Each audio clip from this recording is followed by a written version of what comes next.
अस्सलाम वालेकुम दोस्तों and welcome to Samar TV Urdu. दोस्तों, अगर आप आतिफ असलम के फ़ैन हैं तो जल्दी से इस वीडियो को लाइक कर दें और चैनल को सब्सक्राइब करना मत भूलिए।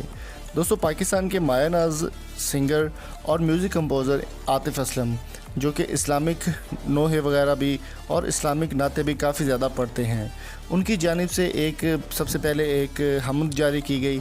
उसके बाद उन्होंने काफ़ी ज़्यादा जो है अच्छे अच्छे नगमे, अच्छे अच्छे सॉन्ग्स, अच्छी अच्छी नातें भी उन्होंने गाई हैं। लेकिन उन्होंने अभी कोक स्टूडियो में एक बहुत ही शानदार इवेंट कंप्लीट किया है, जिसमें उन्होंने अज़ान जो है अपने आवाज़ में दी है और उसको अपलोड किया गया। काफ़ी सोशल मीडिया पर वायरल भी हो रही है ये अज़ान।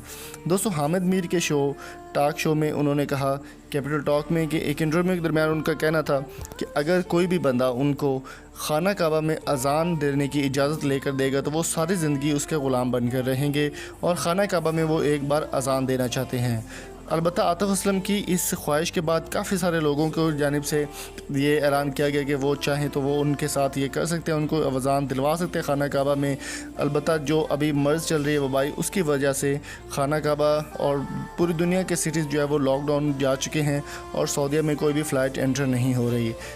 दोस्तों, एक चीज़ और भी यहाँ पर आपके साथ शेयर करते चले कि आतिफ असलम को इस बात की तस्दीक करवा दी गई है कि जब भी लॉकडाउन ओपन होंगे उनको इजाज़त दिलवाई जाएगी और वो खाना काबा में अज़ान देते हुए आपको नज़र आएंगे। माशाल्लाह, इससे बड़ी शहादत कोई भी नहीं है किसी भी मुसलमान के लिए, और ख़ास तौर पे ये शहादत आतिफ असलम के हिस्से में अगर आती है तो ये इनके लिए बहुत बड़े एज़ाज़ की बात होगी। आतिफ असलम ना सिर्फ हमदो नात बल्कि और भी काफ़ी इस्लामिक एक्टिविटीज़ में दिलचस्पी रखते हैं। तो दोस्तों, आपकी इस बारे में क्या राय है, कमेंट बॉक्स में ज़रूर बताएं। वीडियो को लाइक करना मत भूलिएगा। अगर आपको वीडियो पसंद आई हो तो चैनल को सब्सक्राइब भी कर दें और साथ बेल आइकन को ज़रूर प्रेस कर दें। मिलेंगे आपसे नेक्स्ट वीडियो में। Thank you so much for coming. अल्लाह हाफ़िज़।